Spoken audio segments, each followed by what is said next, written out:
In December 2025, the world was stunned as U.S. Special Operations Forces entered Caracas, Venezuela, under the cover of darkness. The city, illuminated only by scattered lights, became the stage for an operation that would reverberate across the globe. For years, tensions between the United States and the Maduro regime had simmered, but few anticipated the audacious move that was about to unfold. In a meticulously planned and executed mission, elite U.S. commandos apprehended President Nicolás Maduro in a swift, secretive operation, codenamed Operation Liberty's Dawn. The mission was carried out with surgical precision, leaving little time for resistance or retaliation. Within mere hours, Maduro was transported out of Venezuela and placed in U.S. custody.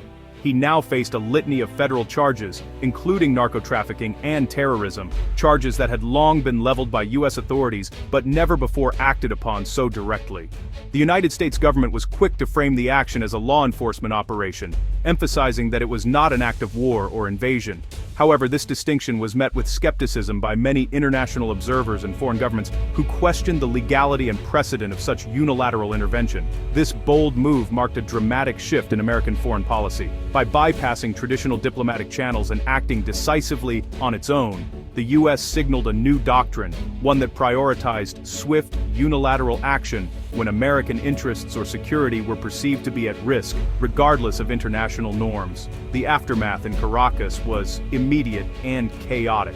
Some Venezuelans poured into the streets in celebration, hopeful for change, while others protested fiercely, decrying foreign intervention and fearing for their nation's sovereignty. The city was gripped by uncertainty as power vacuums and shifting alliances emerged overnight. As the dust settled in Venezuela, global strategists and policymakers quickly turned their attention to other flashpoints, particularly the Taiwan Strait. The question on everyone's mind: would this bold American playbook be used again in other geopolitical hotspots? The world now faced a new era in American foreign policy, one where the established rules of engagement were being rewritten in real time. Allies and adversaries alike were left to reconsider their own strategies, as the boundaries of international conduct shifted before their eyes. The U.S. intervention in Venezuela was not a sudden decision, but rather the endpoint of years of failed sanctions, diplomatic isolation, and mounting frustration in Washington. For over a decade, American policymakers had tried to pressure the Venezuelan government through economic and political means, hoping to force a return to democracy and respect for human rights. Yet, each new round of sanctions seemed only to harden the resolve of Nicolás Maduro's regime, while doing little to weaken his grip on power. Despite crippling oil embargoes and relentless international pressure, Maduro's government survived by forging even deeper alliances with global powers like Russia, China, and Iran. These partnerships provided vital economic lifelines, military support, and diplomatic cover, allowing the regime to weather the storm and sidestep Western efforts to isolate it. As Venezuela's oil exports shifted eastward, the country's dependence on these new allies only grew. Meanwhile, it was the Venezuelan people who bore the brunt of this geopolitical standoff. Hyperinflation eroded savings overnight, store shelves stood empty, and basic necessities became luxuries. Millions took to the streets in protest, while countless others fled the country, creating one of the largest refugee crises in the Western Hemisphere and destabilizing neighboring countries. International support for opposition leader Juan Guaidó, once seen as a beacon of hope, gradually faded as his movement stalled and diplomatic efforts faltered. The U.S. found itself increasingly isolated in its hardline stance, with allies growing weary of confrontation and skeptical of further escalation. As the humanitarian disaster worsened and security risks multiplied, Washington's patience wore thin. With diplomatic options exhausted and the crisis deepening, U.S. leaders concluded that direct action was the only remaining option to address the spiraling instability and protect regional interests. Operation Liberty's Dawn was publicly justified by a sweeping U.S. indictment against Maduro, accusing him of corruption and narco-terrorism, and by the urgent need to remove a destabilizing actor from America's near abroad. The operation was framed as both a legal and moral imperative. The move marked a dramatic shift in U.S. policy. From years of containment and sanctions to direct military intervention, signaling a new and uncertain chapter in the region's history. The world's response to the U.S. operation was swift and deeply divided. China and Russia condemned the move as imperial overreach, calling for emergency UN action and warning of a dangerous precedent. U.S. allies were split. Britain offered cautious support, while France, Germany, and many Latin American nations expressed concern over sovereignty violations. International organizations like the UN and OAS struggled to respond, paralyzed by division. Within the U.S., the operation sparked fierce partisan debate over executive power and global norms. The administration achieved its immediate goal, but at the cost of strained alliances and a global debate about the future of world order. The Caracas Gambit had redrawn the lines of international engagement.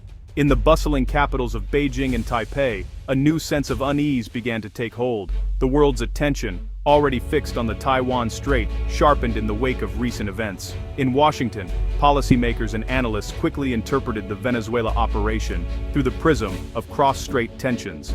The parallels were hard to ignore, a powerful nation intervening far from home, and the global implications of such a move. The United States had demonstrated a willingness to use military force to unseat a foreign leader. This bold action sent shockwaves through diplomatic circles, sparking debate about whether it marked a singular event or the dawn of a more assertive American doctrine. For China, the operation was a double-edged sword. It signaled a potential threat to its interests, especially regarding Taiwan, but also hinted at possible distractions for the U.S. Chinese military planners began reassessing their strategies, wary of both escalation and opportunity. In Taiwan, the American show of force was met with mixed emotions.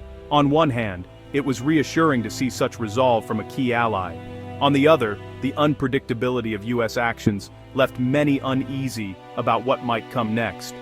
The public watched anxiously, aware that their future could hinge on decisions made far beyond their shores. The operation forced a fundamental re-examination of America's long-standing policy of strategic ambiguity toward Taiwan. Lawmakers and officials faced mounting pressure to clarify their intentions, both to allies and adversaries. In Washington, calls grew louder for a more transparent approach, as the world watched for any sign of a shift in U.S. commitment. Across the region, allies sought greater certainty and reassurance, hoping to avoid being caught off guard by sudden changes in U.S. policy. Meanwhile, adversaries like North Korea, Russia, and Iran closely monitored the situation, weighing their own options and recalibrating their strategies in response to the shifting balance of power. The shadow of Venezuela now stretched across the Indo-Pacific, casting uncertainty and tension over a region already fraught with complex rivalries and fragile alliances. Operation Liberty's dawn challenged the core principle of state sovereignty, bypassing multilateral approval in favor of unilateral action. China and Russia decried the move as a return to law of the jungle, warning it could justify similar actions elsewhere. Many nations in the global south, wary of great power overreach, found this narrative compelling. The U.S. argued that sovereignty is conditional. Regimes that threaten peace or become criminal enterprises forfeit protection. This shift risks a world where interventions are justified by subjective criteria, eroding the norms that have restrained conflict for decades. The stability of the international system may be the ultimate casualty. Venezuela's importance lies in oil, Taiwan's in semiconductors, the backbone of modern technology. While stabilizing Venezuela's oil supply matters, it's replaceable. Taiwan's advanced chips are not. A disruption in Taiwan would cripple the global economy, making its security a direct U.S. national interest. Militarily, Venezuela was a weak, isolated state. Taiwan is defended against a nuclear-armed China. The risks of escalation in the Taiwan Strait are exponentially higher. The U.S. showed resolve in Venezuela, but a similar move in Taiwan would be far more dangerous. The stakes are global, and the consequences potentially catastrophic. Experts see several scenarios for Taiwan after the Caracas Gambit. Some believe U.S. decisiveness will deter China, making it more cautious about military action. Others fear it could provoke Beijing, accelerating plans to force reunification before the U.S. can act again. China might also adopt gray zone tactics, blockades, cyber attacks, or seizing outlying islands to avoid direct confrontation. Alternatively, the U.S. could become more risk-averse, while China doubles down on non-military strategies. Taiwan, realizing U.S. unpredictability, may accelerate its own defense reforms. The new precedent has triggered a tense period of strategic recalibration. Operation Liberty's dawn sent shockwaves through alliances and markets. U.S. allies in Asia were reassured by American resolve but unsettled by its unilateralism, prompting greater self-reliance. In Europe, the move deepened divides, fueling calls for strategic autonomy from the U.S. Financial markets reacted with volatility. Oil prices dipped but tech stocks surged as investors bet on diversifying away from Taiwan.